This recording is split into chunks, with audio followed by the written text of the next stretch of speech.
The highlight of Plato's short but memorable dialogue Ion is the imagery built around what Socrates called the stone of Heraclea. Ion is a famous rhapsodist who is known for his moving recitations of Homer's epic poems. Socrates says to him, "As I just now said, this gift you have of speaking well on Homer is not an art. It is a power divine, impelling you like the power in the stone Euripides called the magnet, which most call stone of Heraclea. This stone does not simply attract the iron rings just by themselves. It also imparts to the rings a force enabling them to do the same thing as the stone itself.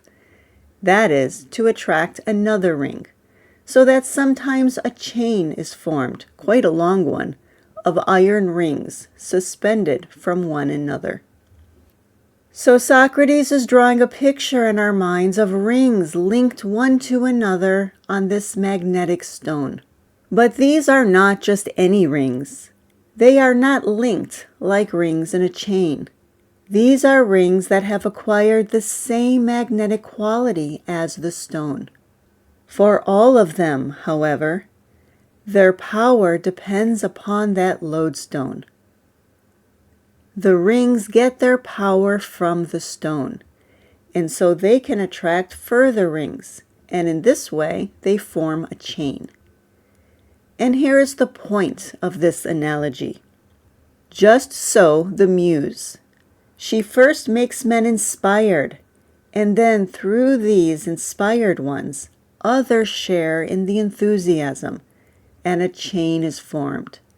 For the epic poets, all the good ones, have their excellence not from art, but they are inspired, possessed, and thus they utter all these admirable poems. And so the first link in this chain represents the epic poets, such as Homer and Hesiod. But the magnetic rock that inspires these poets is one of the divine muses. Now let's take it a little further.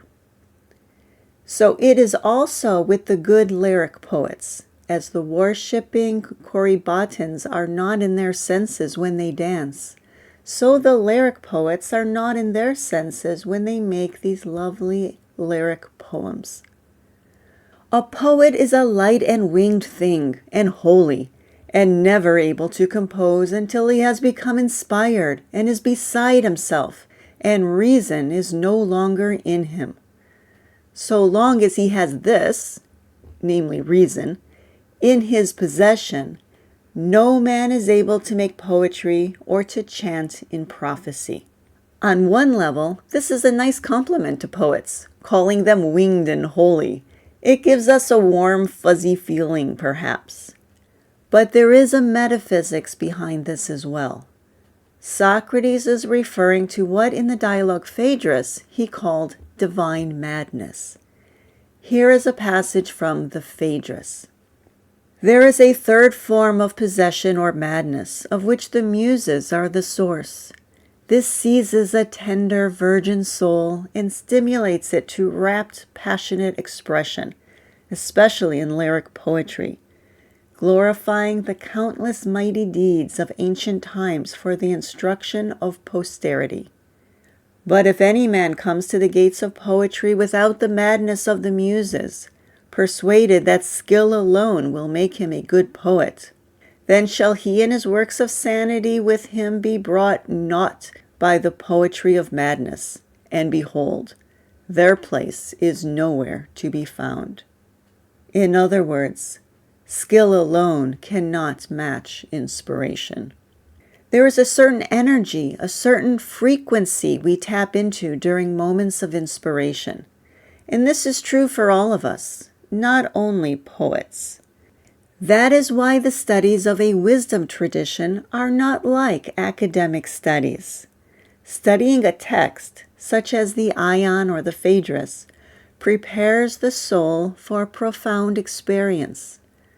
Philosophy, then, further aids us in understanding those experiences. Herein lies the reason why the deity has bereft them of their senses and uses them as ministers, along with soothsayers and godly seers. It is in order that we listeners may know that it is not they who utter these precious revelations while their minds are not within them, but that it is the God himself who speaks, and through them becomes articulate to us. And so we see in Plato's philosophy a place for psychics and channeling and other such spiritual avenues. Philosophy always ranks highest for Plato, of course, but he shows great respect and reverence for those who create solely through inspiration, even if devoid of philosophy. And of course, these inspired ministers can always become philosophers and so develop wisdom about the reality which they reveal in those moments of inspiration.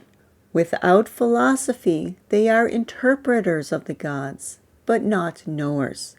These lovely poems are not of man or human workmanship, but are divine and from the gods, and poets are nothing but interpreters of the gods, each one possessed by the divinity to whom he is in bondage.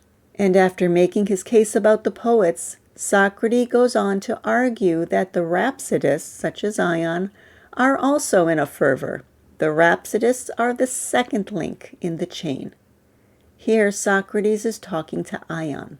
He says, "Suppose you are reciting epic poetry well and thrill the spectators most deeply.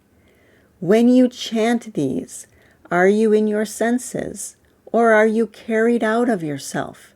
And does not your soul, in an ecstasy, conceive herself to be engaged in the actions you relate, whether they are in Ithaca or Troy, or wherever the story puts them?" And Ion replies, "How vivid, Socrates, you make your proof for me.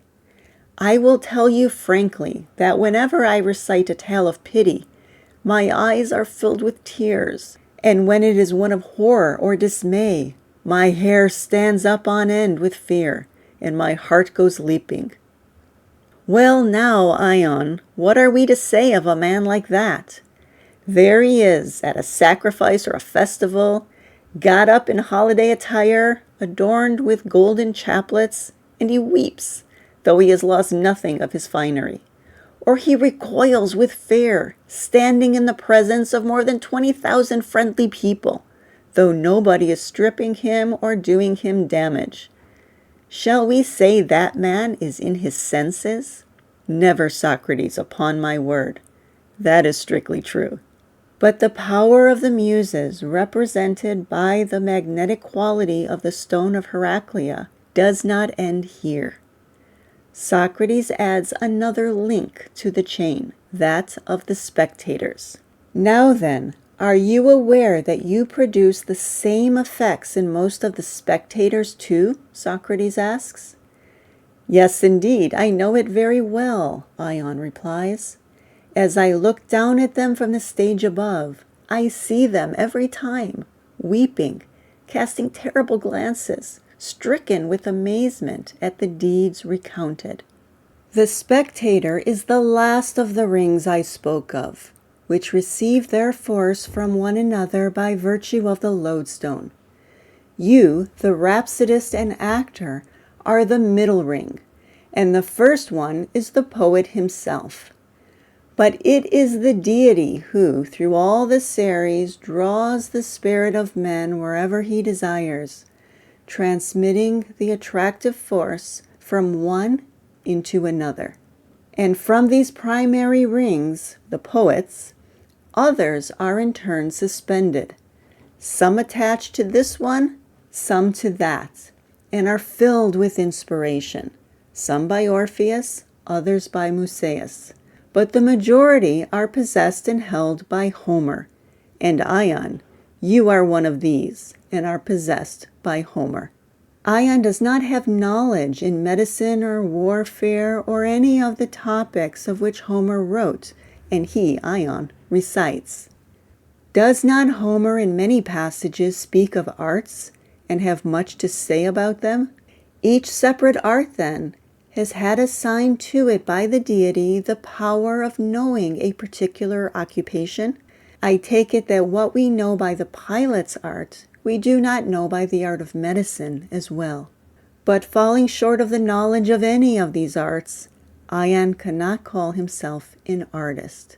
Not by art and science do you say of Homer what you say, but by dispensation from above and by divine possession.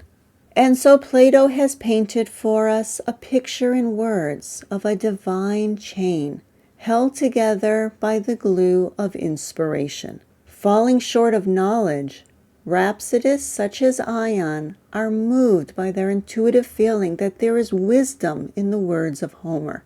And many people today feel the same impulse, the same intuitive sense about a teacher or a spiritual leader.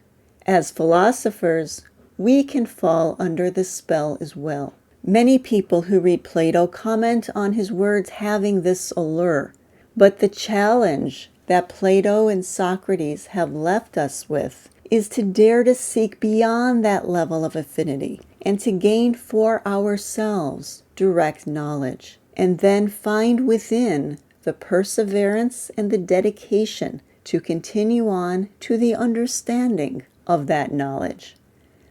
Such is the true life of philosophy. Well, let me know in the comments section what your thoughts are on this chain of divine inspiration. And until my next video, my best to you all.